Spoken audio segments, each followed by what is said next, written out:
Akong gisugdan ng kabuntagon nga permera kong agakatawa. Akong ilaron ning kaugalingon naron dili ra pud mahalata. Kanang problema di na problema kay na ako'y saligana niya. Di mabala ka bitaw aha ka bisag yawaon kaayo kong porma. Way duha-duhang paggunahuna gidawat ra gihapon ko niya. Aminadong nakabuhat og sa kaugalingon kay nagpatara. Wapay pakiugin sa may mubangga pero karon kay dili na inana. Ang kagara wala nagipagana mas gipili na lang nako ang gugma. Daghang salamat sa imong kaayo o wala ka dili maayo. Kay bakong danan pakaayo oo makahabutan. Di ka mawala sa hunahuna ug sa akong dugan ikay nanguna.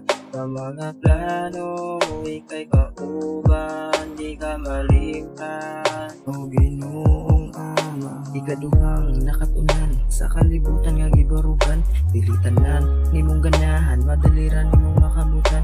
Bisan pa og di ka ganahan imo hagyod na nga maagian. Sa maragod ani ako ang mga gipanghisgutan. Daghan kaayo nga dili ganahan sa nakabutan. Di daw mao ang imuhang padagan sayop do tanan.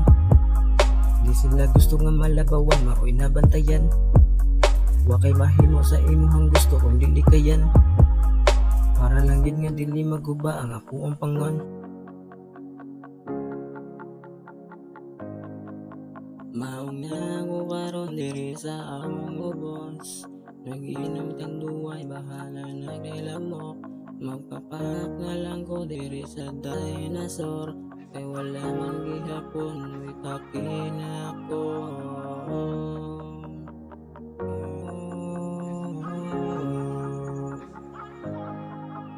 Pero di man na maong gibalik na lang sa uno Kaya bituan na nila kayo wag tangan og dilagi. Balik na pud sa una ba. Hala na lang mo diha. Bay, wag mo na lay mawa. Sul naman gud kay mo ha. Una lang gid ko ni ha. Una lang guro tika. Kung ka nga makaila. Sinabago kang mata. Kumusta ka? Okay ra ba? Gimingaw ra kung sa una. Sahay gani makahuna-huna na lang ko humanon tanan.